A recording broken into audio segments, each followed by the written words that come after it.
Prof. Dini, selamat pagi, Prof, Dokter, dan rekan-rekan PPDS sekalian. Terima kasih untuk kesempatannya. Izinkan saya untuk mempresentasikan tinjauan pustaka terkait erupsi kulit yang dipengaruhi oleh menstruasi. Nanti pembimbing saya, Dokter Rina, dan narasumbernya ada dari DAI, Kosmetik, dan Dokter Kanadi dari bagian bagian imunologi. Next slide. Pendahuluannya, siklus menstruasi terjadi karena regulasi hormon yang berfluktuasi sepanjang masa reproduksi. Fluktuasi hormon estrogen dan progesteron yang akan menyebabkan menstruasi berhubungan dengan perubahan fisiologis dan psikososial. Pemahaman erupsi kulit yang dipengaruhi oleh menstruasi saat ini sangatlah terbatas, sehingga tinjauan pustaka ini dibuat untuk memperdalam erupsi kulit yang dipicu oleh menstruasi. Pembahasannya terbatas dengan kasus yang terjadi lebih dari satu dalam 10 tahun terakhir. Penyakit yang progresivitasnya secara tidak langsung dipengaruhi oleh hormonal tidak dibahas dalam presentasi ini. Berikutnya adalah terkait siklus menstruasi reguler. Sebelum saya memulai melihat erupsi kulit yang terjadi, izinkan saya untuk mengingatkan kembali terkait siklus menstruasi yang terjadi pada wanita pada masa reproduksi. Siklus menstruasi dibagi beberapa fase.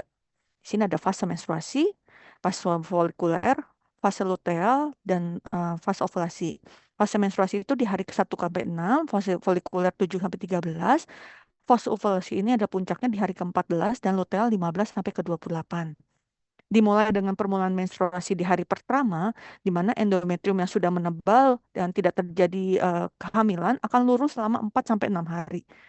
Fase folikuler di hari 7 sampai 13 ini di mana terjadi hormon estrogen dan progesteron masih terlihat rendah dalam grafik. Ovarium ini menghasilkan beberapa jenis hormon estrogen. Namun yang paling dominan di sini adalah hormon estradiol. Produksinya akan meningkat selama seminggu sebelum ovulasi. Puncaknya yaitu 1 hari sebelum ovulasi, itu hari ke-13. Hal ini diikuti dengan fase luteal di hari ke-15 sampai ke-28 yang menghasilkan progesteron yang sangat banyak dan juga estradiol yang meningkat kembali. Puncak keduanya di 5 hari setelah ovulasi. Pada tahap akhir fase luteal, estrogen dan progesteron pun ikut menurun, yang menyebabkan menstruasi dan akan terjadi siklus yang berputar setiap bulannya. Next slide. Efek perubahan hormonal saat menstruasi terhadap kulit normal. Hormon seks di sini adalah estrogen, progesteron, dan androgen yang bersirkulasi mengatur homeostasis kulit. Hormon seks juga berkaitan erat dengan perkembangan dan pengaturan sistem kekebalan tubuh, yaitu imun alami dan adaptif. Kedua sistem imun ini memiliki reseptor hormon seks dan merespons sinyal hormonal, yang apabila terjadi gangguan mekanisme akan menjadi penyakit yang dimediasi oleh imun. Reseptor estrogen terdapat banyak imunomodulator yang mengatur fungsi sel imun tersebut. Erupsi kulit yang dipengaruhi oleh siklus menstruasi menjadi modulasi terjadinya hormonal aktivitas sel di kulit. Next slide. Peningkatan estrogen dan androgen, sebelumnya siklus menstruasi ini ada di fase folikuler dan fase luteal, di mana fase folikuler sudah dijelaskan sebelumnya didominasi oleh estradiol, sedangkan luteal didominasi oleh progesteron. Peningkatan estrogen dan androgen pada akhir fase folikuler dan periovulasi akan meningkatkan produksi sebum dan meningkatkan mikroflora di kulit. Pada akhir fase luteal akan terjadi penurunan progesteron yang dimana akan terjadi penghambatan reseptor androgen dan menghambat kerja androgen yang bersirkulasi saat itu. Selama menstruasi, penurunan progesteron dan estrogen terjadi di bawah kadar testosteron basal, sehingga testosteron akan nilainya lebih tinggi dan memperbuluk dermatitis yang dipengaruhi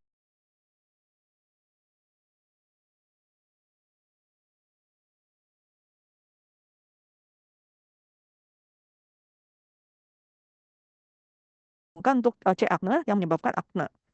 Hipotesis ini masih kontroversi karena belum diketahui pasti. Di next slide. Di sini ada siklus produksi hormon estrogen dan progesteron yang mengaktifkan reseptor kulit dan menjaga homeostasis kulit. yang terkait tentang ketebalan epidermis, hidrasi, produksi lipid, dan sebum. Estrogen, progesteron, dan androgen memiliki masing-masing perannya. Pada estrogen, dia akan mempengaruhi kandungan kolagen yang menyebabkan bertanggung jawab terhadap elastisitas dan penuaan kulit. Sedangkan untuk bagian progesteron, dia ada efek modulator pada sistem imun, yaitu sel T dan androgen sel imunosupresi. Estrogen juga memiliki menginduksi kelenjar sebasea sehingga produksi proteoglikan intraseluler dan fibroblast akan melepaskan asam hyaluronat ekstraseluler yang menyebabkan peningkatan kelembapan kulit. Regulasi pigmentasi kulit akibat pajanan sinar UV itu juga akan menginduksi melanogenesis intraepidermal yang bisa menyebabkan hiperpigmentasi di sekitar kelopak mata sementara sebelum terjadinya menstruasi. Izin next slide. Oke. Erupsi kulit yang dipicu oleh menstruasi. Erupsi kulit yang terjadi akibat pengaruh hormon menstruasi dikenal dengan dermatosis katamenial. Hormon seks yang memengaruhi kekebalan kulit akan menyebabkan eksaserbasi siklus dermatosis. Sel T sitotoksik dan T helper serta makrofag dan monosit yang akan mengekspresikan reseptor estrogen alfa dan beta. Reseptor estrogen tersebar luas di epidermis dan dermis, sedangkan reseptor progesteron jarang ditemukan. Reseptor estrogen beta diekspresikan dalam keratinosit basal, sebosit, dan kelenjar keringat ekrin, sedangkan yang alfa hanya pada sebosit.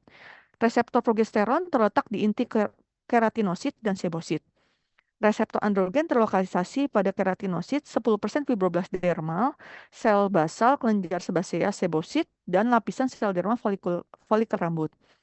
Kelenjar keringat ekrin sangat sedikit dalam mengekspresikan reseptor androgen. Di sini ada sirkulasinya, estrogen ini akan menyebabkan efek penghambatan pada sel T helper 1 dan menginduksi aktivasi dari proliferasi sel T helper 2, di mana estrogen akan memfasilitasi reseptor alergi karena polarisasinya terhadap T helper 2. Estrogen akan mendorong konversi sel B dan memproduksi imunoglobulin, sehingga meningkatkan antibodi dan peradangan. Sitokin yang terkait di sini adalah yang terkait akan menyebabkan IgG dan IgE. Estrogen mendorong degranulasi basofil dan sel mast yang menyebabkan hipersensitivitas langsung, sehingga kadar estrogen berperan dalam penyakit alergi. Alergi terhadap estrogen ini dikaitkan dengan dermatitis pramenstruasi yang disebabkan oleh mediasi sel dendritik, sel penyaji antigen yang kuat yang terlibat dalam induksi respon imun primer. Aktivitas jalur estrogen ini akan meningkatkan regulasi toll-like reseptor dan menurunkan ambang kekebalan bawaan dan meningkatkan imun ketika kadar estrogennya meningkat, sehingga terjadi fluktuasi autoimun tertentu selama menstruasi. Oke. Berikut adalah dermatosis katamenial yang akan kita bahas hari ini, yaitu terkait autoimun progesteron dermatitis atau AIPD, lalu autoimun estrogen dermatitis atau yang kita sebut IED, lalu akne. Akne di sini adalah akne berhubungan dengan menstruasi, lalu anafilaktik katamenial. Di next slide. Oke, kita bahas yang pertama IPD. IPD ini adalah dermatosis katamenial primer yang merupakan reaksi autoimun terhadap progesteron endogen dan eksogen. Pertama kali dijelaskan oleh Gieber pada tahun 1921. Gambaran klinisnya umumnya urtikaria, angioedem, eritema multiforme, eksim, erupsi obat, dan lain-lain. Umumnya dia lesi simetris terjadi pada wajah, batang tubuh, dan ekstremitas. Pemeriksaan fisiknya bisa ditemukan adanya lepuh dan pada akhir kondisi ini akan terjadi pengerasan pada kulit atau menyebabkan jaringan parut yang membentuk hipopigmentasi dan hiperplastik.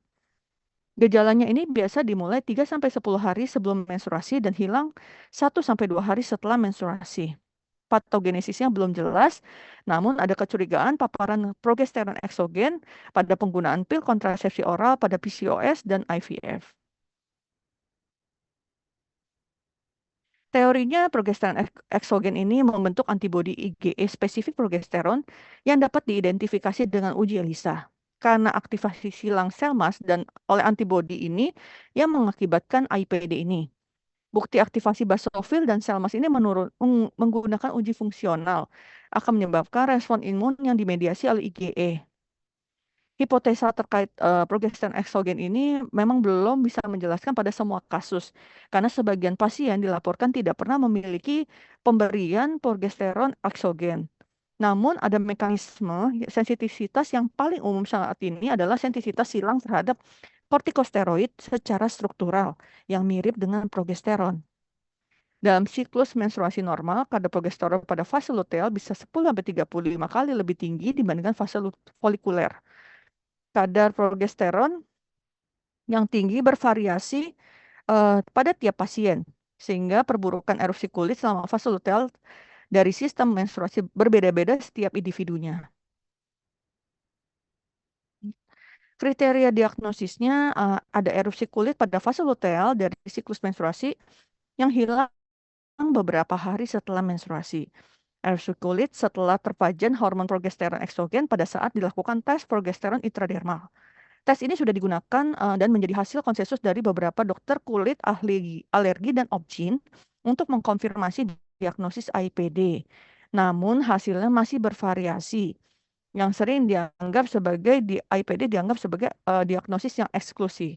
Ada ditemukan satu penelitian pengujian kulit progesteron intradermal yang menggunakan hidroksiprogesteron carproat yang diteliti pada 14 wanita kulit putih yang usia rata-ratanya 34 tahun pertama kali mengalami IPD, namun baru terdiagnosis 3 tahun kemudian, yaitu di usia kurang lebih 37 tahun.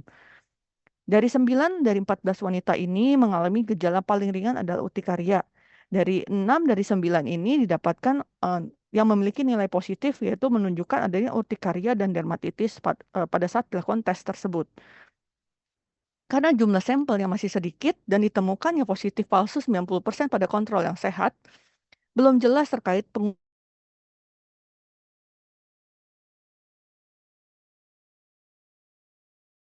progesteron diperlukan dalam IPD ini. Next slide. Oke, biopsi kulit ini dapat membantu dalam menegakkan diagnosis IPD, namun untuk sebagai diagnosis eksklusi. Terapi IPD digunakan adalah steroid topikal untuk kasus ringan, prednisolon oral dalam dosis sedang, kombinasi kontrasepsi, pelepasan IUD, modulator estrogen yang tamoxifen, hormon androgen danazol, dan agonis gonadotropin releasing hormone atau goserelin. Antihistamin umumnya tidak efektif pada IPD. Prognosis IPD ini belum diketahui pasti. Namun wanita dengan IPD akan memiliki siklus menstruasi yang abnormal sehingga dapat mengganggu kesuburan atau fertility dari individu tersebut. Berikut adalah gambaran pasien dengan IPD yang memiliki klinis menyerupai eritema multiforme. Berikutnya terkait IED. IED ini siklus erupsi kulit yang disebabkan oleh sensitivitas estrogen selama fase folikuler. Secara klinis, IED mirip dengan IPD dalam bentuk pruritus atau urtikaria yang manifestasinya paling umum. Diagnosis utama dari IED ini terdapat lesi erupsi kulit yang memburuk menjelang menstruasi. Perbedaannya antara IED dan IPD adalah dengan cara dilakukan tes kulit intra. Lalu terapi untuk IED itu menargetkan pada estrogen dan reseptornya. Ditemukan laporan kasus yang menyatakan 77% kasus resolusi dengan menggunakan estrogen.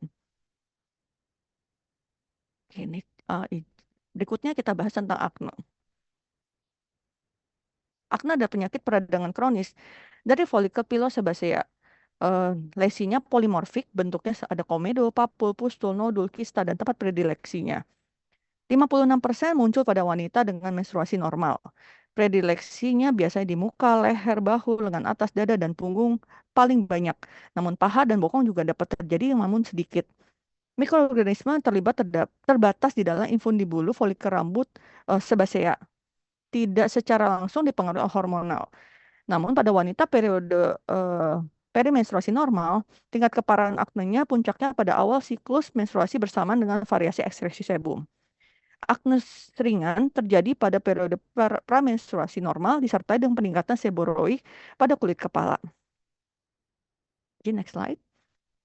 Penegakan diagnosisnya tidak spesifik, mirip dengan pada akne vulgaris, namun ditemukan pada siklus menstruasi normal dan gejala klinisnya lesi polimorfik komedo, papul, pustul, nodul, kista, dan pada daerah predileksi. Dasar pemberian terapinya pun tidak berbeda dengan akne vulgaris. Dasar terapinya ya cara memperbaiki perubahan pora keratinisasi folikel, menurunkan aktivitas kelenjar sebasea, menurunkan populasi bakteri folikular khususnya C. acne, dan pemberian obat antiinflamasi. Berikut adalah gambar pada akne katamenial ini. Oke, next slide. Dapat ditemukan juga akne dengan gangguan endokrin. Wanita dengan gangguan endokrin dengan hipoandrogenisme itu menyebabkan siklus menstruasinya irreguler sehingga dapat menyebabkan timbulnya akne. Diperlukan pemeriksaan laboratorium untuk mengetahui gangguan endokrin yang menyebabkan akne tersebut. Beberapa penyakit hiperandrogenisme yang berhubungan dengan gangguan siklus menstruasi dan akne adalah PCOS, Polycystic Ovarium Syndrome, dan hiperplasia androgen kongenital atau CAH. Kita bahas yang pertama, PCOS terjadi pada 5-10% wanita. Tanda klinisnya ada hiperandrogenisme, akne, resistensi insulin, dan akantosis nigricans. PCOS harus dicurigai pada wanita dengan oligomenore, hiperandrogenisme klinis maupun biokimia, dan ditemukannya adanya ovulasi polikistik pada saat USG. Wanita premenstruasi dengan akne dan hirsutisme itu harus di-screening adanya PCOS untuk menilai kadar testosteron bebas dalam serumnya. Bila hasilnya tidak normal, harus dilakukan pemeriksaan penunjang tambahan. Namun pemeriksaan dilanjutkan dapat ditunda 2 tahun setelah menstruasi. Terapi yang diberikan adalah kombinasi kontrasepsi oral dengan spironolakton, penambahan metformin, perawatan tambahan lainnya seperti pengolahan berat badan, pengendalian lipid, pengaturan resistensi insulin, dan peningkatan kesuburan. Oke, berikutnya tentang hiperplasia adrenal kongenital atau CAH. Gejalanya mirip PCOS, namun ada pubertas dini, periode menstruasi irreguler, polikistik ovarium, hirsutisme, dan akne. Namun perbedaannya didapat pada kadar DHEAS atau dehydroepiandrosterone sulfatnya, yaitu antara 4.000 sampai 8.000 untuk penegakan diagnosis CAH. Terapi yang diberikan adalah pemberian glukokortikoid dosis rendah, pemberian kontrasepsi oral, spironolakton, dan flutamid. Ya, berikutnya terkait anafilaktik katamenial. Sindrom anafilaktik yang terjadi pada kondisi hipersensitivitas terhadap hormon progesteron endogen atau eksogen, kasusnya jarang, namun pertama kali dilaporkan di tahun 1995. Gejala klinisnya ada dermatitis ringan, urtikaria, serangan asma, hingga angioedem, dan sampai shock anafilaktik. Pada fase luteal siklus menstruasi, terjadi pada fase luteal siklus menstruasi pada hari ke-20 sampai 21 dari siklus normal 28 hari. Keluhannya diikuti dengan gejala kardiovaskuler, gastrointestinal, neurologis, dan juga sistem paru. Dan menyebabkan reaksi hipersensitivitas tipe 1 atau 4 akibat respon T helper 2. Kondisinya dapat terjadi sebelum menopause setelah penggunaan alat kontrasepsi levonorgestrel atau pemasangan IUD. Anafilaktik katamenial tipe endogen primer bisa terjadi pada masa menstruasi dan masa kehamilan, sedangkan yang eksogen sekunder dipicu oleh suplemen dari progesteron. Menegakkan diagnosisnya dengan menyingkirkan penyakit lain. Kadar triptase serum abnormal dapat digunakan untuk mendiagnosis kejadian ini. Namun kalau nilainya normal tidak dapat menyingkirkan adanya diagnosis anafilaktik katamenial ini. Pemeriksaan kadar 5-HA dan VMA dan katekolamin urin 24 jam juga diperiksa untuk menyingkirkan adanya diagnosis pheochromocytoma dan sindrom karsinoid. NSAID atau aspirin juga untuk pada saat kram menstruasi itu menjadi faktor mendasari atau perancu yang perlu disingkirkan pada saat terjadinya anafilaktik katamenial. Tujuan terapinya meningkatkan kualitas hidup sehari-hari dan meredakan gejalanya. Tata laksananya ada antihistamin dengan atau tanpa pil kontrasepsi kombinasi. Bila ada juga pilihan kedua ovorektomi bilateral, dan bila menggunakan antihistamin, kortikosteroid atau pil kontrasepsi setelah 3 bulan sebaiknya dilakukan desensitisasi. Terdapat laporan kasus terbaru, wanita 12 tahun dengan anafilaktik katamenial berhasil ditangani dengan omalizumab 300 mg subkutan setiap bulan selama 6 bulan. Dan dibuktikan dengan tes tusuk progesteron yang menunjukkan hasil negatif setelah 6 bulan pengobatan dengan omalizumab tersebut. Baik, sebagai penutup, siklus menstruasi berkontribusi terhadap patogenesis berbagai kondisi kulit primer dan kronis. Mekanismenya belum diketahui pasti, namun hipotesisnya adalah terjadinya aktivasi dari reseptor hormonal katamenial, ada inisiasi sistem imun bawaan yang menyimpang, perpanjangan produksi antibodi oleh sel B, dan kelangsungan hidup sel autoreaktif. Bukti literaturnya, fluktuasi hormonal selama menstruasi menimbulkan berbagai kondisi dermatologis. Kelangkaan penelitian terkait erupsi kulit katamenial tertentu memiliki keterbatasan dalam tinjauan pustaka ini. Literatur yang menghubungkan menstruasi dengan beberapa erupsi kulit sangatlah terbatas. Rincian perkembangan penyakit seperti hormon atau reseptor penyebab prognosis tidak dilaporkan secara lengkap dalam literatur ini. Penelitian kohort berskala besar lebih lanjut sangat diperlukan untuk menentukan hubungan antara siklus menstruasi dengan erupsi kulit untuk lebih memahami patofisiologisnya, sehingga dapat dibuat panduan dan strategi pengobatan efektif terkait kondisi-kondisi ini. Berikut adalah daftar pustaka. Sekian presentasi yang dapat saya berikan. Apabila ada pertanyaan, saya persilahkan. Terima kasih untuk kesempatannya. Terima kasih Dr. Margaret sudah menyampaikan dengan baik ya. Referatnya cukup jelas dan ini memang banyak pertanyaan karena selama ini kita tidak terlalu memikirkan ya kelainan-kelainan yang muncul pada saat menstruasi.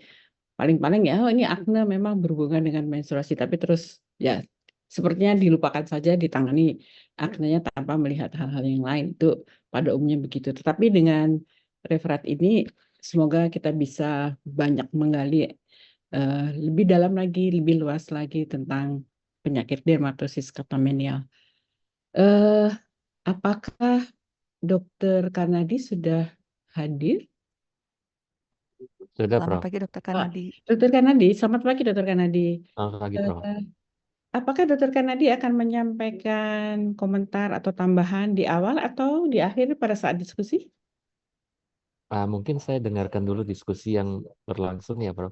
Sehingga Ya, nanti kita bisa merangkumnya di akhir. Terima kasih. baik. Ya, baik. Terima kasih Dokter Karnadi. Baik, kita lanjutkan saja dengan diskusi. Saya persilakan oponen Dokter Ratu dan Dokter Septiana. Silakan, yang mana duluan? Baik, terima kasih Prof. Dini atas kesempatannya dan selamat kepada Dr. Margaret, merupakan presentasi yang sangat baik. Izin bertanya Prof, terkait tadi disebutkan untuk hiperpigmentasi akibat UV dikatakan lebih mudah terjadi saat menstruasi. Mungkin Dr. Margaret dapat menjelaskan bagaimana mekanismenya, Prof. Terima kasih Prof. Ya, silakan Dokter Margaret. Baik, terima kasih Dr. Ratu untuk pertanyaannya. Izin saya mungkin ada mau share terkait hiperpigmentasi katamenial. Ya, saya coba share dulu.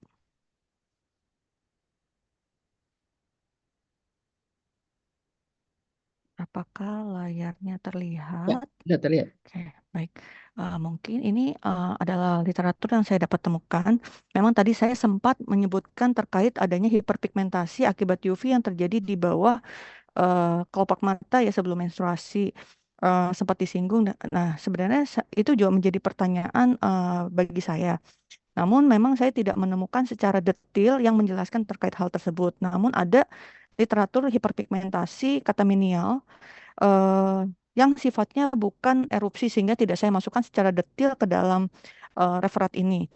Saya sempat menemukan literatur ini di mana ada contoh-contoh yang terjadi yaitu selain yang tadi UV dia juga ada terkait tentang melasma, lalu juga ada tentang post inflamasi hiperpigmentasi dan juga ultraviolet sensitivity yang tadi dibahas sedikit dalam penjelasan saya. Lalu mekanismenya itu kalau dilihat estrogen itu meningkat pada saat aktivasi menyebabkan aktivasi tirosinase sehingga dia akan menyebabkan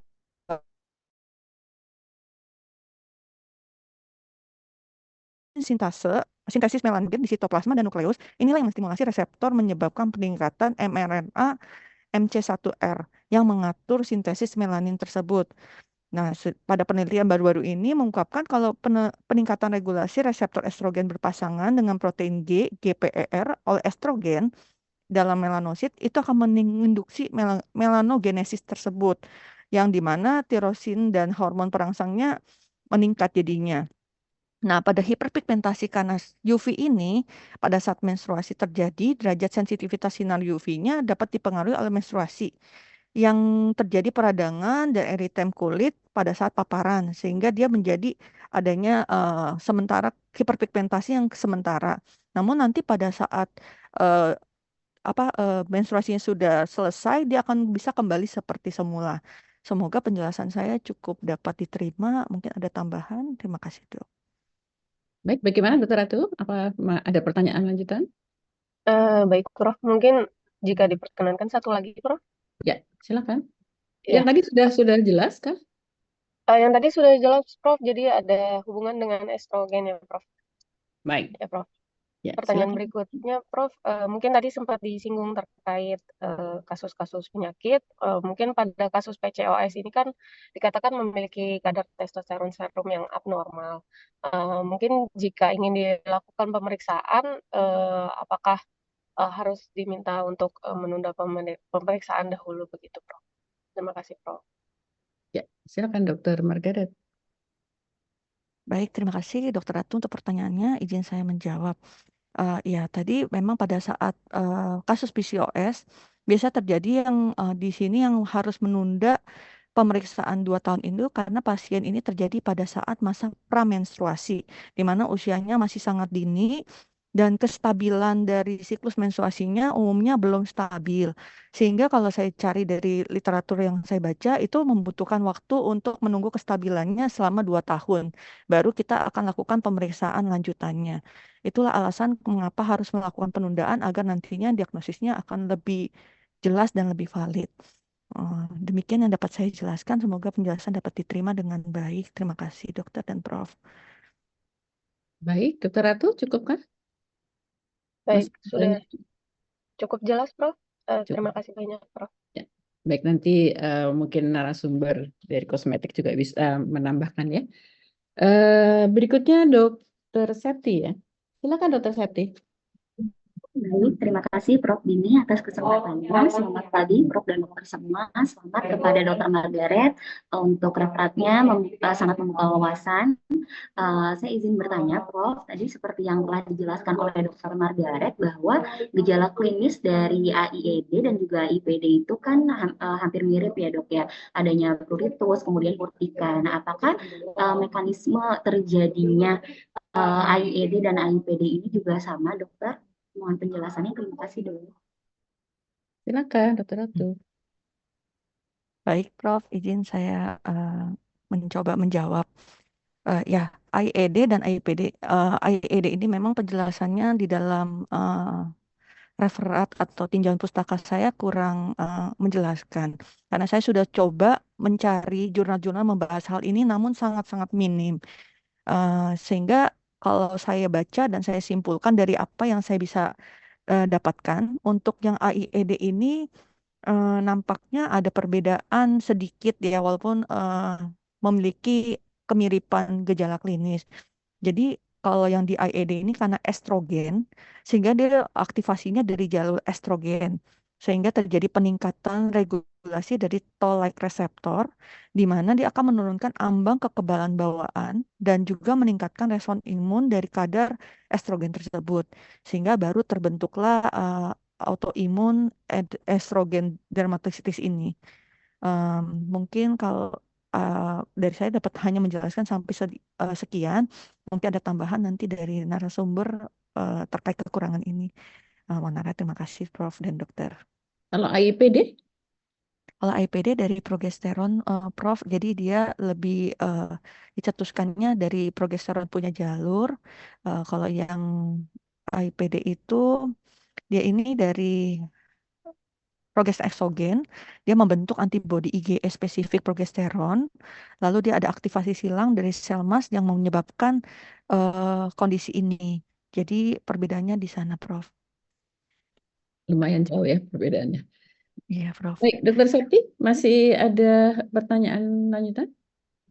Ya, baik, Prof. Jika diizinkan ada lagi Prof pertanyaannya. Tadi sudah cukup jelas ya, Prof. Ya, hanya satu saja, Dokter Septi. Masih ada, Prof? Oh ya, Uh, silakan, silakan. ya.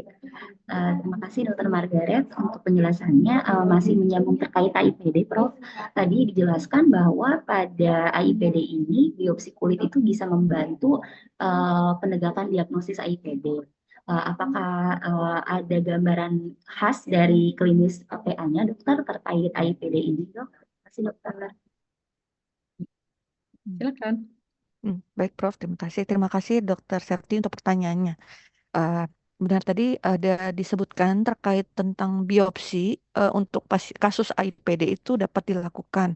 Namun memang karena biopsi ini tujuannya adalah menyingkirkan DDDD dari AIPD ini, sehingga nampaknya tidak ada gambaran khas yang dapat terlihat dalam histopatologinya. Karena kalau ditemukan itu lebih banyak temuan klinis untuk kasus-kasus yang memiliki kemiripan pada IED. Sehingga biopsi ini lebih tujuannya untuk penyingkiran jadi eksklusi, diagnosis eksklusi. Jadi karena adanya hal inilah merupakan tantangan untuk kasus IPD ini membutuhkan kembali kriteria diagnosis dan pemeriksaan tambahan untuk tes diagnosis yang akurat. Sampai saat ini sih belum ada. Demikian penjelasan yang saya dapat berikan. Terima kasih dokter dan Prof. Ya. Bagaimana Dokter Septi? Baik, Prof. Jadi memang belum diketahui secara pasti ya, dok, ya, untuk gambaran yang tidak khas. Ini Prof, jika diperkenankan masih ada satu pertanyaan lagi, Prof. Silakan. Baik, terima kasih, Prof. Dari gambaran klinis yang tadi juga saya jadi bertanya-tanya, Prof. Untuk gambaran AIPD sendiri kan sebenarnya mirip-mirip dengan kasus-kasus dermatitis lainnya ya, dokter. Bagaimana dok sekiranya kita bisa membedakan AIPD dengan dermatitis lainnya seperti dermatitis alergi begitu? Terima kasih, dok. Ya, silakan dijawab. Baik, terima kasih Prof. Terima kasih Dokter Septi untuk pertanyaannya. Ya, ini juga menjadi pertanyaan saya ketika membuat tinjauan pustaka ini. Karena memiliki kemiripan dengan dermatitis alergi lainnya, sehingga saya mencari-cari dan saya menyimpulkan kalau untuk di kasus IPD ini berhubungan erat dengan siklus menstruasi. Jadi gejalanya muncul ketika pada fase luteal sebelum menstruasi, setelah ovulasi hingga menstruasi. Sedangkan dermatitis yang alergi tidak ada hubungannya dengan siklus menstruasi. Jadi terjadi bisa aja semaunya kapanpun itu, mungkin di luar dari siklus menstruasi. Nah, gejala klinisnya juga ya memang IPD juga menyebabkan adanya ruang urtikaria angioedem yang secara berturut-turutan terjadi. Dan kalau yang dermatitis biasa sifatnya kronis, kalau dia ada paparan alergen tertentu sehingga akan menjadi tanpa diikuti pola menstruasi dia akan membentuk kondisi itu.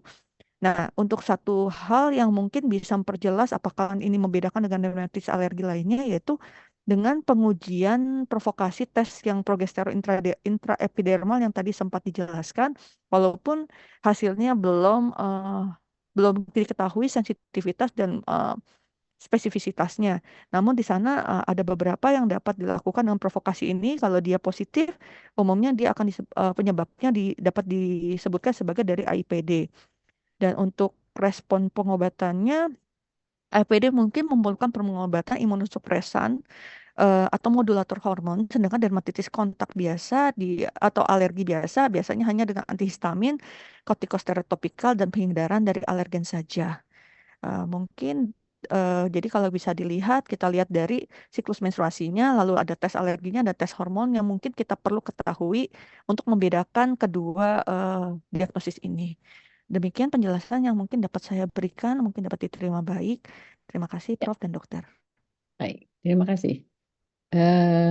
Dokter Septi, cukup? Cukup, Prof. Ada jawabannya tadi. Baik. Saya persilahkan berikutnya.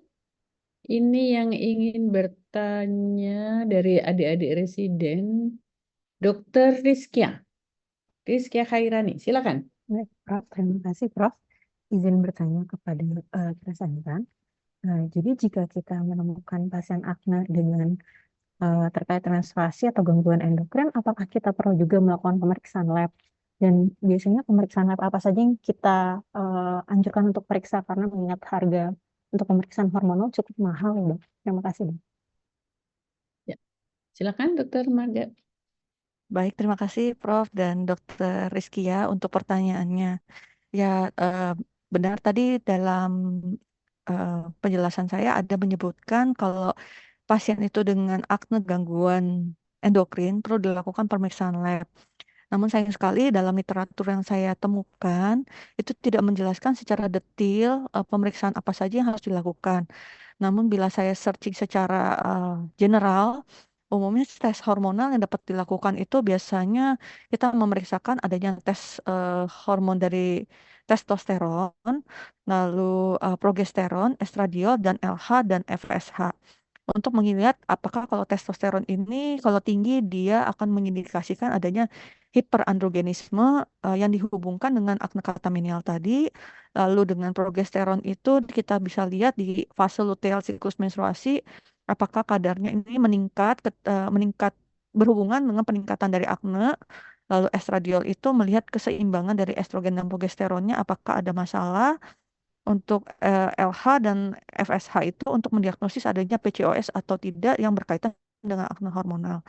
Mungkin penjelasan saya kurang terlalu detail, nanti mungkin butuh tambahan dari narasumber Opkin yang mungkin lebih mengetahui hal ini. Terima kasih Prof dan Dokter untuk kesempatannya. Ya. Bagaimana Dokter Rizkia? Baik, Prof, sudah cukup jelas. Mungkin nanti kita tunggu jawaban tambahan dari narasumber. Ya, nanti kita dengarkan di akhir dari narasumber ya. Baik, kita lanjutkan dulu dengan Dokter Erina. Silakan Dokter Erina. Baik, Prof. Terima kasih atas kesempatannya, Prof. Saya ingin bertanya kepada Dr. Margaret terkait dengan yang tadi sudah sempat disampaikan juga bahwa AIPD dan juga anafilaksis katamenial ini terlihat ada kemiripan yang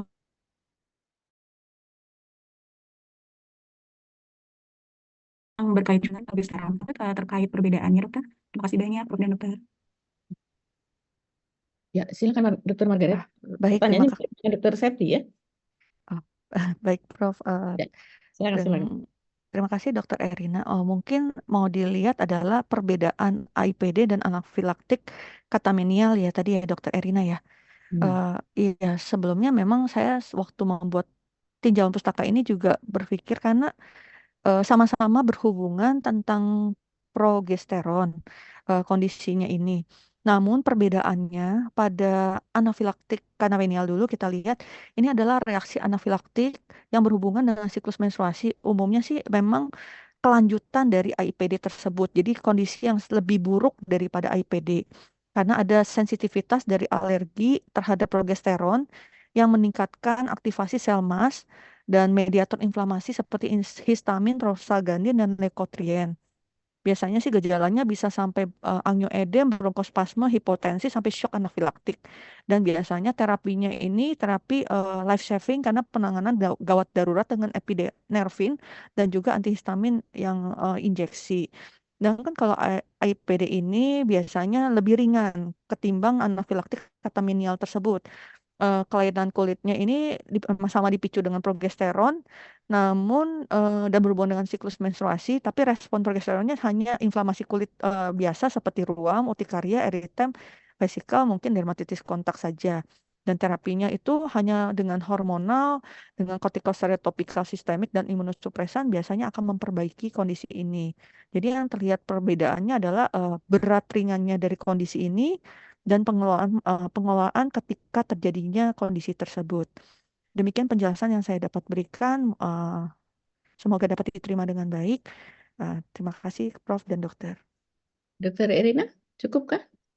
Baik, Prof. Sudah cukup, Prof. Terima kasih, Prof. Jadi yang anafilaktik ini pasti lebih ke arah emergensi ya? Benar Prof. Lebih emergensi, biasanya life saving untuk kondisi ini. Betul, betul. Baik, penanya berikut ini di kolom chat ada Dokter Nadia Andini Putri, silakan. Baik, Prof. Terima kasih atas kesempatannya, Prof. Terima kasih atas presentasinya, Dr. Margaret. Saya izin bertanya, tadi di tinjauan pustaka sempat disebutkan mengenai adanya tindakan ovarektomi bilateral. Itu kira-kira kapan dilakukannya pada kasus mungkin anafilaktik katamenial, Dokter? Mohon penjelasannya. Terima kasih, Dokter. Silakan. Baik, terima kasih Prof. Terima kasih Dokter Nadia untuk pertanyaannya. Tadi saya kalau tidak salah nangkap berarti terkait tindakan ovorektomi ya untuk kasus anafilaktik katamenial. Ovorektomi itu kan tindakan pengangkatan ovarium. Sebenarnya kalau dari yang literatur itu juga tidak menjelaskan secara detail kapan harus dilakukan kondisi ini. Namun kalau dilihat dari kondisi anafilaktik dan pemberian respon pengobatan tidak membaik, nampaknya ovorektomi ini digunakan pada saat untuk pengangkatan pada saat respon terapi-terapi tersebut tidak dapat berjalan. Itu adalah pilihan akhir karena ovorektomi ini kan yang diangkat dua-duanya ini akan menjadi gangguan jadi infertility pada pasien tersebut. Jadi ini perlu dari tim Obgyn dan juga dari keluarga untuk mengetahui pada saat respon obat yang sudah diberikan tidak ada respon dengan baik akan digunakan tindakan ovorektomi ini. Namun penjelasan saya ini saya tidak mendapatkan literatur yang spesifik sehingga saya membutuhkan tambahan dari narasumber Obgyn. Terima kasih untuk kesempatannya penjelasan ini. Terima kasih Prof dan Dokter. Baik, memang kalau sampai ovorektomi tentu upaya pengobatan yang biasa ya, yang sudah disebutkan tadi itu kalau tidak berhasil ya, Benar, karena kan Prof. dampak dari pengangkatan ovariumnya kan besar juga. Benar, Baik, Prof. nanti kita minta tambahan dari Dokter Kanadi. Saya lanjutkan dulu dengan penanya berikut adalah Dokter Mira. Silakan Dokter Mira. Terima kasih Prof. Dini atas waktunya. Dokter atas presentasinya. Tadi sempat dijelaskan mengenai mekanisme terjadinya erupsi kulit pada siklus menstruasi secara umum ya dokter. Saya ingin mengetahui lebih lanjut dokter, apakah bisa dijelaskan mengenai bagaimana untuk mekanisme terjadinya akne yang berhubungan dengan siklus menstruasi dokter. Terima kasih dokter.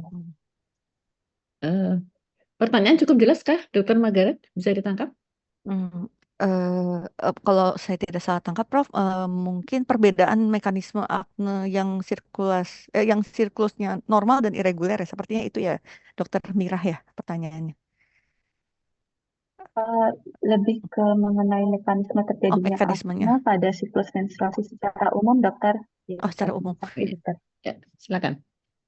Baik, baik dokter, untuk sirkulasi akne ini pada siklus menstruasi ini memang sedikit berbeda dengan yang pada saat akne biasa. Di sini tuh ada pengaruh dari reseptor androgen, yaitu hormon testosteron, yang dimana hormon testosteron ini akan menyebabkan peningkatan produksi sebum.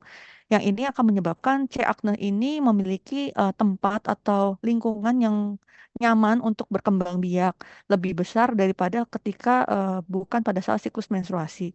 Sehingga hal inilah yang menyebabkan kondisi eh, akne pada saat akne pada saat menstruasi tersebut. Demikian penjelasan saya, dokter dan Prof. Semoga dapat diterima. Ya. Bagaimana Dokter Mira? Sudah bisa menyimpulkan? Karena banyak perubahan dari siklus hormon Benar, tadi dokter. atau pengaruh dari bagaimana mikrobiomnya dan lain-lain. Ya, Prof. Terima Ya. kasih. Prof. Baik, Terima kasih. masih ada penanya lagi nih, Dokter Anggita Nur Aziza. Silakan Dokter Anggita. Selamat pagi Prof. Dini, terima kasih Prof atas kesempatannya. Saya ingin bertanya kepada presentan Prof tadi menyambung terkait siklus menstruasi ya Prof. Jadi apakah ada perbedaan untuk mekanisme akne antara siklus mens yang normal dengan yang siklus mens yang irreguler Prof? Terima kasih Prof.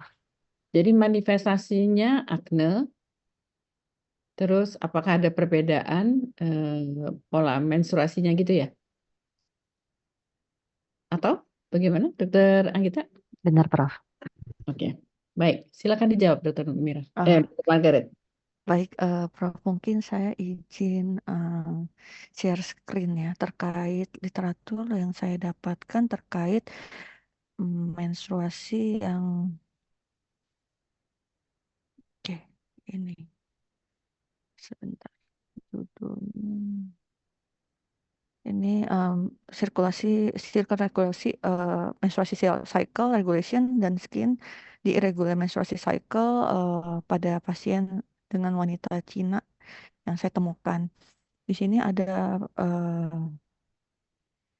penjelasan yang terkait tentang mekanisme aknenya pada saat siklus menstruasi normal dan irreguler. Ya, terdapat memang ada perbedaan untuk pada yang tadi yang reguler sudah saya jelaskan secara umum. Namun untuk yang secara yang irreguler biasanya ini adanya eh, dari C. acnes sama Staphylococcus epidermis yang merupakan spesies utama pada kulit wajah, ini akan meningkat yang mempengaruhi kesehatan kulit dan memainkan peran dalam homeostasis. Rasionya ini antara Staphylococcus dan C. acnes ini meningkat sehingga meningkat ketidakteraturan dari siklus menstruasi. Yang terjadi pergeseran rasio bakteri tersebut yang menyebabkan gangguan homeostasis kulit dan di mana hormon pengaturnya ini memproduksi sebum dan meningkat dan hidrasi kulitnya pun menurun yang mempengaruhi keberagaman dari mikroorganisme tersebut. Sehingga karena rasio ini ada terbalik sehingga kondisinya terjadinya menjadi akne itu berbeda. Walaupun sama-sama gejala klinisnya akan muncul seperti akne pada umumnya. Namun mekanismenya adanya Staphylococcus epidermisis ini dan C. acne coli di sini. Ini penjelasan ini yang dapat saya temukan dari literatur yang saya dapat. Terima kasih Prof dan Dokter. Baik, literaturnya sedikit ya. Benar Prof, sangat sedikit Prof yang saya Dan dapatkan.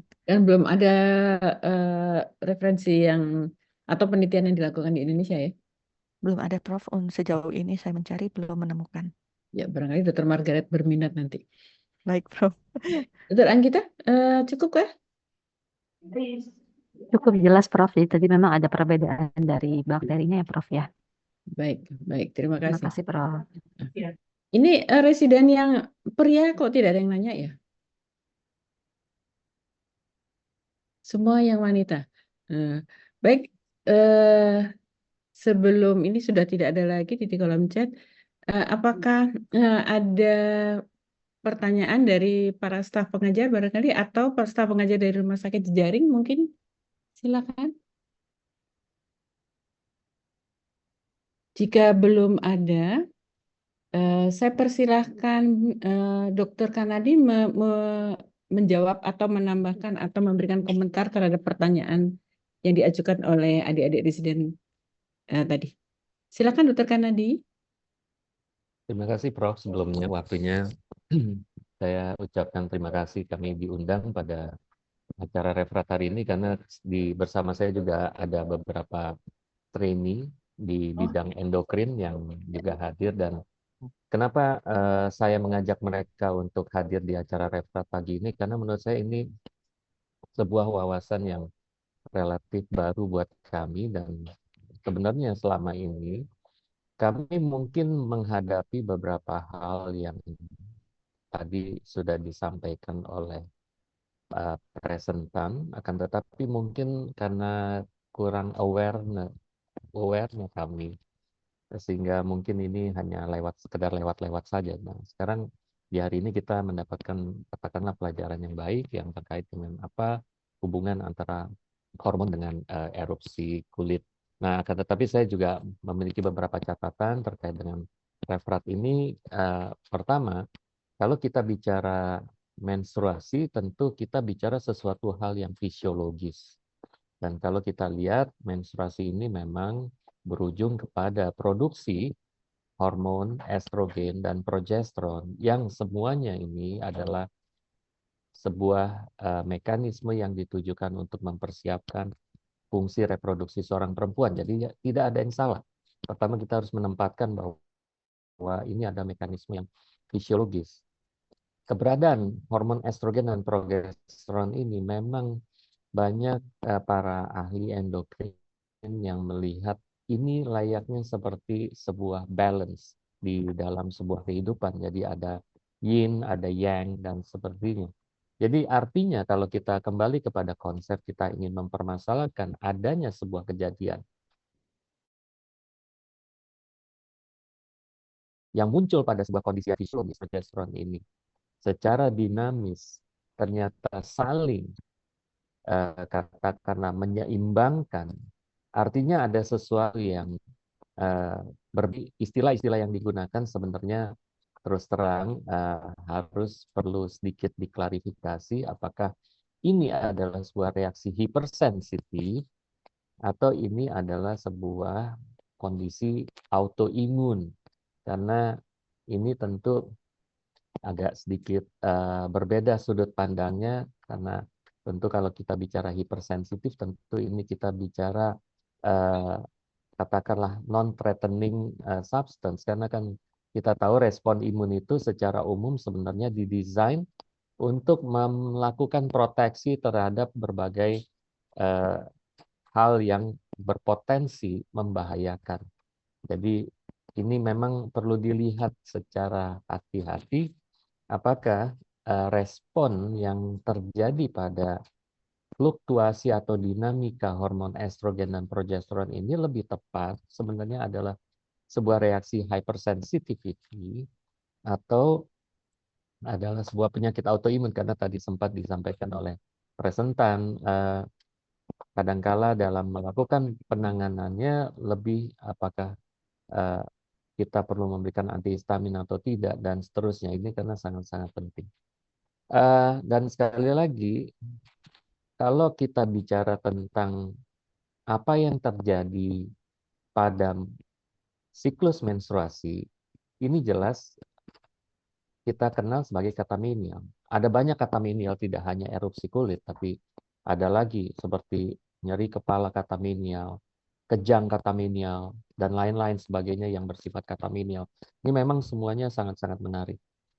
Akan tetapi, tadi dalam penjelasannya, presentan sempat mencampur adukan antara kejadian yang ada pada siklus menstruasi normal dengan kejadian-kejadian yang tidak muncul pada siklus menstruasi normal, seperti misalnya polycystic ovary syndrome, congenital adrenal hyperplasia, penggunaan obat-obatan hormonal.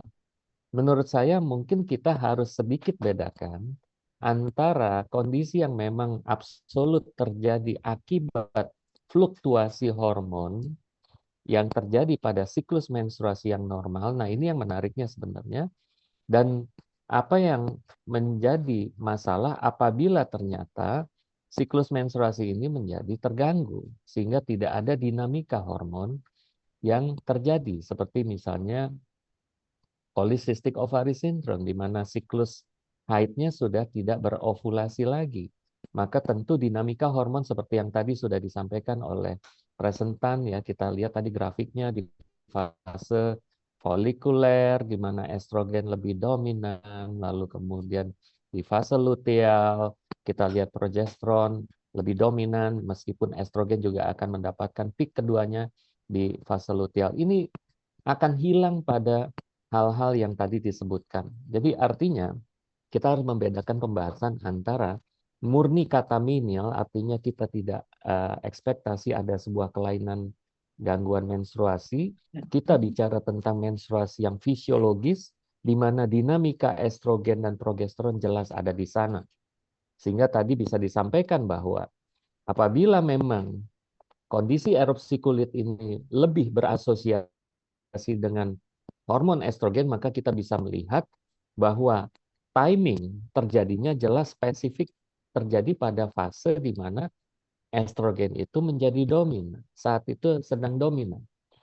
Akan tetapi kalau ini berasosiasi dengan progesteron, maka timing terjadinya juga sangat spesifik. Kita melihat pada fase di mana memang progesteron itu berada pada kondisi yang dominan. Nah, ini yang menurut saya penting perlu kita batasi pembahasannya agar tidak terlampau melebar kemana-mana. Karena kalau kita bicara tentang kelainan-kelainan hormonal, tentu wajar punya dominan atau progesteronnya dominan, ya tentu kita tahu semua segala sesuatu yang sifatnya tidak seimbang pasti endpoint-nya pasti kurang baik. Nah, ini yang saya pikir di dalam pembahasannya mungkin presentan belum terlampau fokus untuk membahas hanya pada yang katamenial. Karena kalau kita lihat judul referat ini, sebenarnya kita ingin mendengar sebenarnya hal-hal yang terkait dengan masalah katamenial. Artinya di mana dinamika hormon itu memang normal ada di sana. Dan kita mencoba memahaminya. Kenapa ya? Kok ada hal-hal yang muncul pada mekanisme yang normal seperti ini. Makanya tadi saya pertanyakan apakah ini sebuah mekanisme hypersensitivity atau sebuah mekanisme penyakit autoimun. Baik, jadi ini adalah menurut saya masukan buat presentan sehingga nantinya kita bisa lebih fokus untuk membahas itu. Di dalam diskusi tadi ada berkembang beberapa pertanyaan yang terkait dengan kenapa diagnosis polycystic ovary syndrome ini harus ditunda. Harus ditunda hanya pada objek yang spesifik, yaitu objek adolesan. Dari guidelines penegakan PCOS yang terbaru, maka disampaikan bahwa diagnosis polycystic ovary syndrome hanya boleh dilakukan apabila seorang perempuan sudah berusia di atas 18 tahun. Karena seorang perempuan pada saat mulai memasuki masa puberti yang ditandai dengan adanya perkembangan seks sekunder dan kemudian mulai dia mengalami menstruasi, tidak jarang poros hipotalamus, pituitary, dan ovariumnya masih dalam proses belajar, berkomunikasi. Sehingga tidak jarang memang sering masih terjadi siklus haid yang tidak teratur pada adolesen. Dan untuk menyingkirkan kemungkinan bahwa ini hanya merupakan mekanisme yang sifatnya fisiologis, maka para expert memutuskan agar tidak terburu-buru menegakkan diagnosis polycystic ovary syndrome pada kelompok adolesen. Lalu kemudian, kapan harus dicek hormon? Nah, kalau kita bicara ini ada kata menial, di mana kita menganggap ini siklus haidnya normal, tentu kita perlu melihat apakah ada fungsinya kita melihat hormon di sini. Karena hormonnya pasti berada dalam kondisi normal. Karena ini ada siklus haid yang normal. Tidak ada yang perlu kita dapat kita ambil dari analisis hormon. Meskipun kita harus tahu dengan dinamika hormon yang ada, maka memang mengambil sampel untuk hormon sangat ditentukan pada fase hormon di mana. Kalau kita ingin mengetahui analisis hormon yang bersifat basal atau yang kita sebut hormon dasar, maka sebaiknya hormon ini dianalisis di hari awal menstruasi atau kita sebut fase folikuler awal saat seorang perempuan baru mengalami menstruasi. Ini kita akan mendapatkan analisis hormon yang basal di situ. Kalau kita bicara kapan diambil progesteron, maka kita harus melihat fisiologi pada fase luteal di mana puncak kadar progesteron umumnya terjadi 7 hari pasca terjadinya ovulasi. Jadi kita harus tahu dulu kapan ovulasi terjadi, maka 1 minggu setelah ovulasi baru kita bisa melakukan analisis kadar hormon progesteron. Nah, jadi kalau kita lihat di kata menial ini, memang menurut saya ada beberapa hal yang unik. Kalau kita bicara bukan analisis hormon kan artinya kita hanya berbicara secara kuantitatif. Artinya kita bicara tentang kadar. Nah, apakah kadar ini benar menjadi sebuah masalah? Karena kita melupakan ada satu aspek lagi yang disebut kualitatif, di mana dinamika hormon ini juga menjadi sangat penting. Contohnya, saya yakin pasti di antara peserta referat ini yang perempuan tentunya, pasti pernah mengalami di dalam 2 minggu menjelang menstruasi ada perubahan-perubahan physical maupun psychological. Ini yang kita kenal sebagai premenstrual syndrome. Premenstrual syndrome ini umumnya akan muncul karena memang adanya dinamika hormon, bukan kadar hormon, tapi dinamika hormon. Dan cara mencegahnya gampang sekali. Hilangkan dinamika hormon itu, maka keluhan PMS akan hilang. Jadi di satu sisi kalau kita mau bicara kata minimal, menurut saya kita tidak melulu hanya bicara kuantitatif, tapi kita juga harus berbicara secara kualitatif. Nah, lalu kemudian bagaimana cara menegakkan diagnosis ini yang dari tadi sangat berkembang diskusinya. Kalau saya melihat sebagai seorang endokrinologis pragmatis saja. Kalau memang kelainan ini dianggap berasosiasi dengan hormon, maka kita melakukan pembuktian terbalik. Bagaimana kalau saya hilangkan hormon ini? Apakah erupsi ini akan tetap muncul atau tidak? Gampang sekali. Jadi kalau misalnya kita menilai bahwa apapun ini, apakah erupsi ini berkaitan dengan estrogen atau progesteron, maka hilangkan hormonnya untuk sementara. Misalnya saya bikin dia tidak menstruasi untuk sementara, lalu kita lihat erupsi kulitnya muncul atau tidak. Kalau erupsi kulit tidak muncul, ya benar. Kemungkinan besar ini karena masalah hormon. Tinggal nanti di analisis secara spesifik timingnya dan kemungkinan asosiasinya terhadap hormon yang mana. Nah, kemudian tentu hal seperti ini akan membantu kita untuk melakukan perencanaan. Akan tetapi kalau hormon ini sudah ditekan, lalu erupsinya muncul, ya mungkin teman-teman akan bisa mengambil kesimpulan bahwa oh ini mungkin tidak ada kaitannya sama hormon, cuma karena tadi ada pertanyaan-pertanyaan yang menyatakan bagaimana ya membedakannya antara apakah ini lesi yang memang ini berasosiasi dengan hormon atau lesi yang mirip-mirip tapi tidak berasosiasi dengan hormon. Cara pembuktian seperti itu bisa kita lakukan.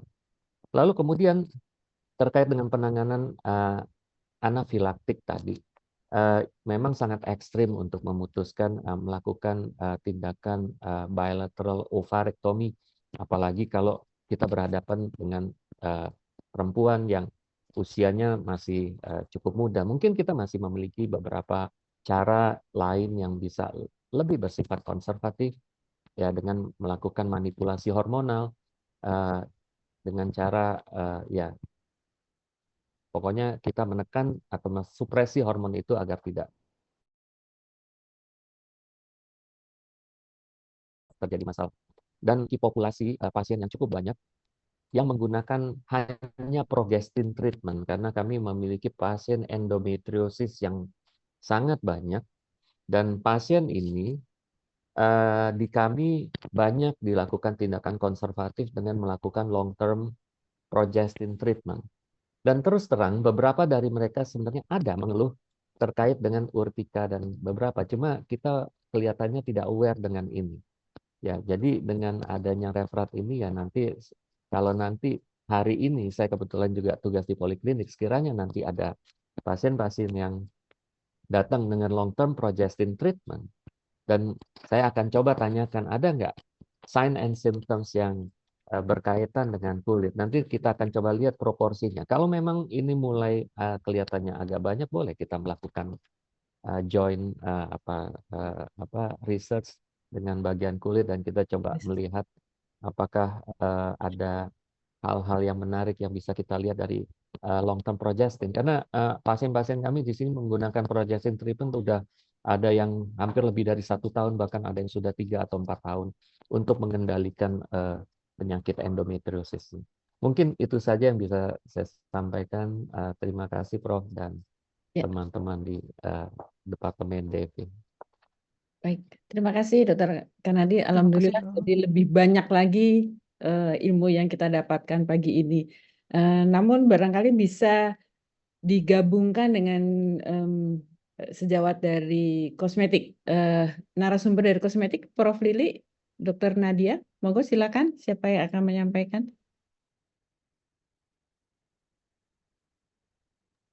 Terima kasih Prof. Didi. Ya, sebenarnya Dr. Margaret ini pernah menghubungi saya tanggal berapa ya waktu itu ya, pertama-tama ya 18 Mei kalau apa 18 Mei ya. Waktu itu draftnya memang masih banyak sekali ya penyakitnya, kalau nggak salah ada 15-an, dan satu penyakit tuh hanya 4-5 baris gitu. Jadi saya minta konsultasikan ke pembimbingnya lagi untuk mau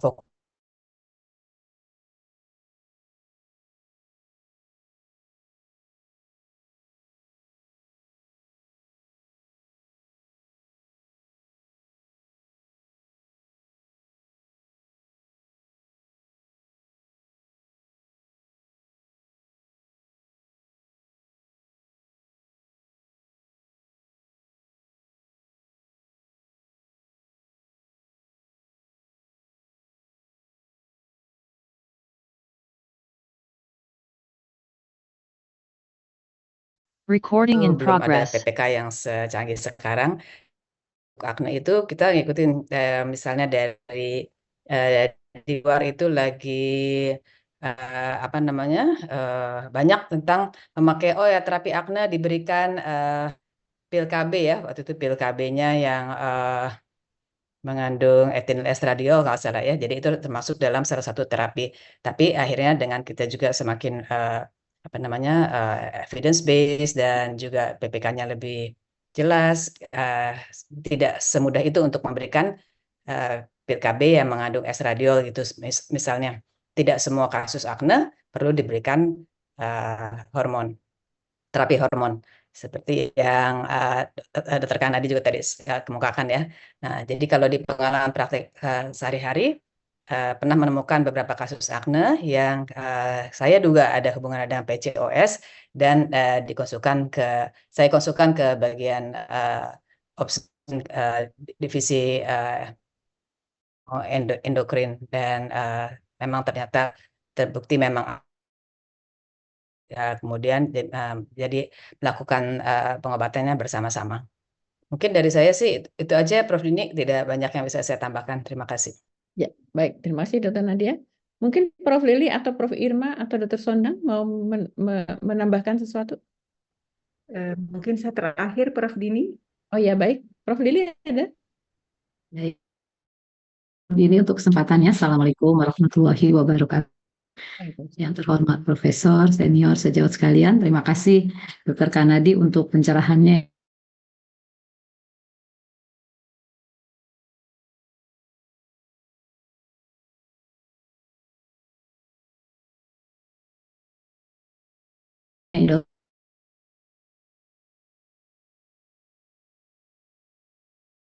Menstruasi itu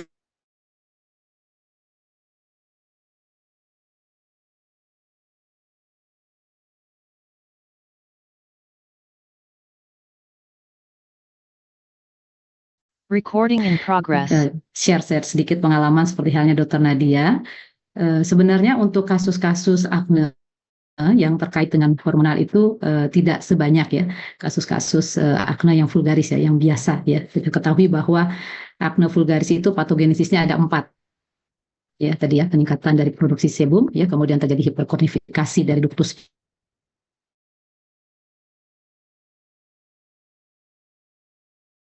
dulu namanya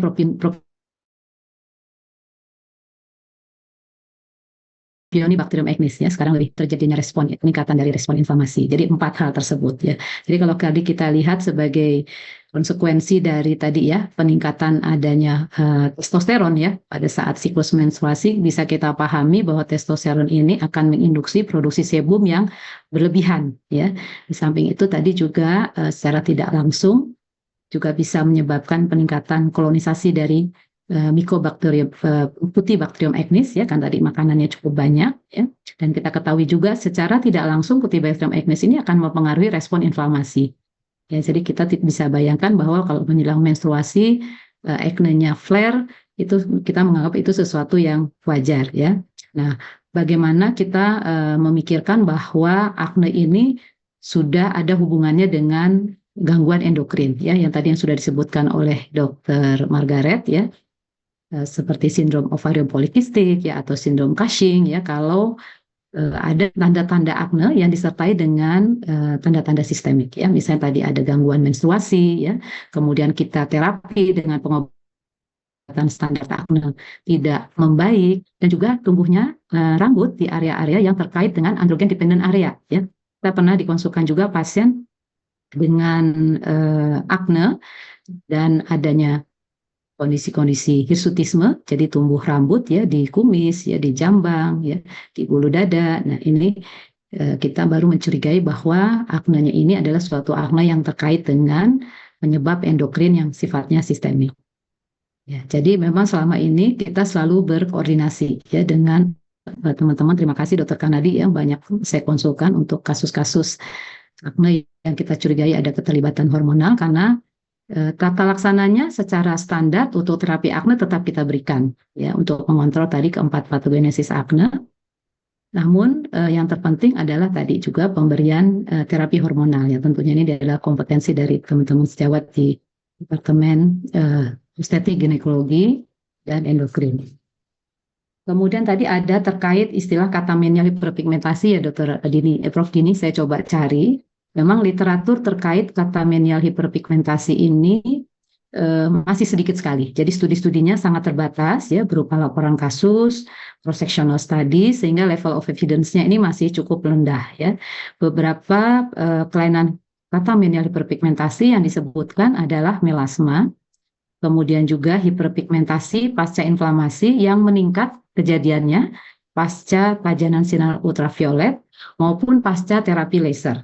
Nah, ini dikaitkan dengan adanya estrogen, ya dikatakan bahwa estrogen ini sendiri bisa menyebabkan peningkatan kerja dari enzim tirosinase sehingga melaninnya bisa meningkat. Di lain pihak juga estrogen bisa meningkatkan kondisi melanogenesis, ya berkombinasi dengan hormon melanocyte stimulating hormone dan juga tiroksin akan meningkatkan proses melanogenesis. Nah, ini tapi karena studinya juga masih terbatas ya, ini juga masih perlu penelitian lebih lanjut. Jadi dikatakan memang pigmentasi katamenial ini sangat berhubungan dengan fluktuasi ya, fluktuasi dari reseptor estrogen maupun progesteron. Barangkali dari saya itu Prof. Dini, mungkin dari Prof. Irma nanti akan bisa banyak menambahkan. Terima kasih Prof. Ya, terima kasih Prof. Lili. Prof. Irma, monggo silakan Prof. Terima kasih waktunya Prof. Dini. Terima kasih untuk introduksinya.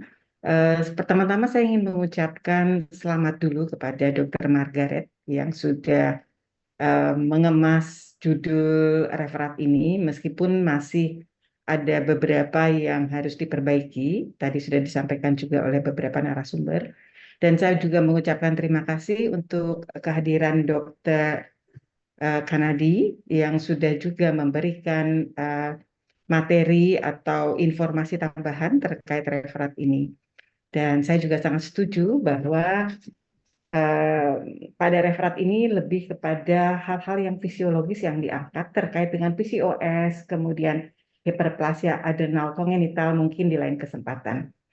Baik, mungkin ada tambahan sedikit dari saya bahwa kita ketahui bahwa acne terkait dengan menstruasi ini masih menjadi hipotesis yang masih unclear. Jadi masih kontroversi informasinya dari beberapa klinisi maupun para expert acne. Dan ini yang menjadi hal yang mungkin kita akan bicarakan, nanti juga akan saya sampaikan setelah beberapa informasi yang tambahan saya. Kita tahu bahwa acne itu biang keroknya adalah hormon androgen. Dan ketika ada hormon androgen harus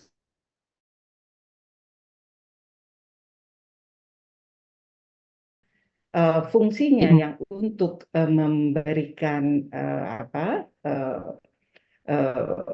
sel sebosit yang lebih banyak mengeluarkan sebumnya itu tidak berfungsi. Ya, yang penting adalah reseptor androgen.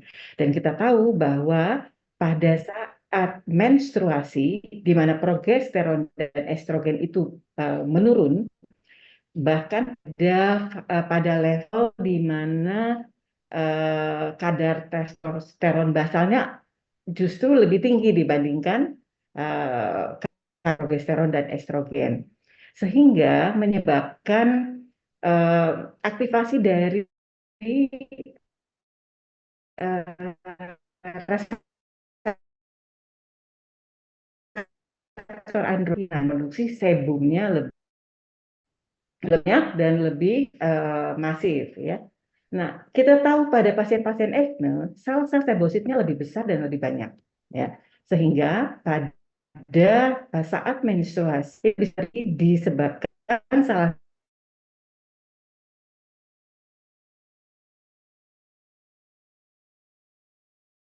satunya adalah debatable untuk teori ini